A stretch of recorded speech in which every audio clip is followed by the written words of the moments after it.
Representative Biggs, I welcome your testimony. Did I get on? Yeah, it looks like it's on. Thank you, Mr. Chairman and Ranking Member McGovern. I'm pleased to announce, you probably didn't notice it, but I did get a haircut since the last time I was in front of your committee. So you may not be thrilled by that, but my wife was. So I urge today the passage in the Rules Committee to grant a prompt appropriate rule for the House's consideration of H.R. 7109, the Equal Representation Act.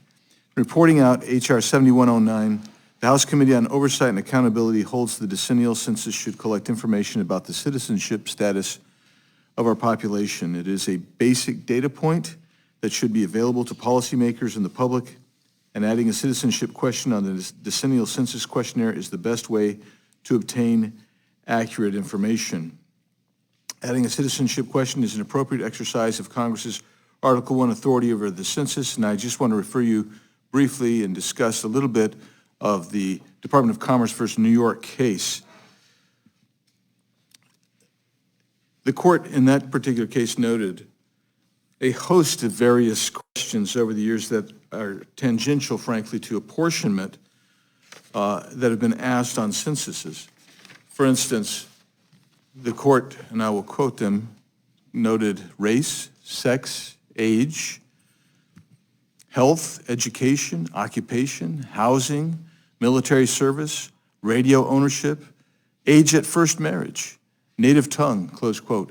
Additionally, on other occasions, we've made inquiries into toilet facilities in the homes of people through the census.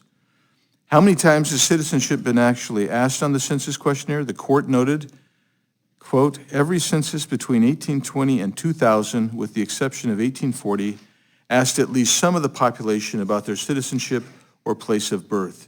Between 1820 and 1950, the question was asked of all households. Between 1960 and 2000, it was asked of about 1/4 to 1/6 of the population.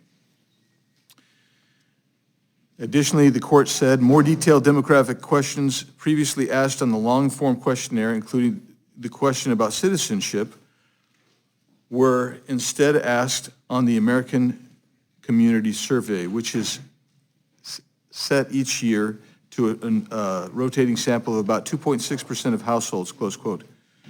What that indicates is that over a 10-year period, about 1/4 of the entire population would be asked that question over the decennial census. The United Nations recommends collecting citizenship information via census. The court noted that the following other additional countries also ask citizenship questions in their respective censuses: Australia, Canada, France, Indonesia, Ireland, Germany, Mexico, Spain, and the UK. You'll note that the U.S., if it continues on without asking this question, will be the only North American state not to inquire about citizenship in its census protocols. Ultimately, the court held this, quote, in light of the early understanding of and long practice under the enumeration clause, we conclude that it permits Congress, and by extension the Secretary, meaning the Secretary of Commerce, to inquire about citizenship on the census questionnaire. Close quote. We must also restore the one person, one vote principle in apportionment by including only citizens, the voters, in the apportionment-based use to apportion representation in the House of Representatives and allocate electoral college votes. The Equal Representation Act would do just that. It would exercise Congress's authority under Section 5 of the 14th Amendment to, quote, enforce by appropriate legislation, end quote, the provisions of the 14th Amendment, including Section 2 relating to apportionment by excluding non-citizens from the apportionment base. This is now even more necessary given the Biden administration's failure to, quote, take care that the laws be faithfully executed, close quote, when it comes to enforcing immigration law. Under this administration, we've not only witnessed a failure to enforce the law against millions of illegal aliens, but affirmative actions to abuse limited statutory authority to parole over 1 million inadmissible aliens into the United States.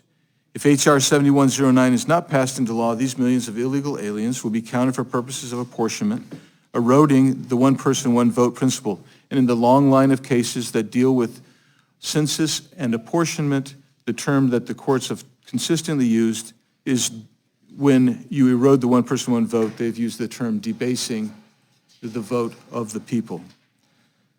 We should not reward the president's failure to perform his constitutional duties, especially where that failure has transcended mere incompetence to, by all purposes, purposely engineer strategic electoral advantage for the president's party. With that, Mr. Chairman, you look forward to answering your questions, and I'll yield back. Chair thanks the gentleman.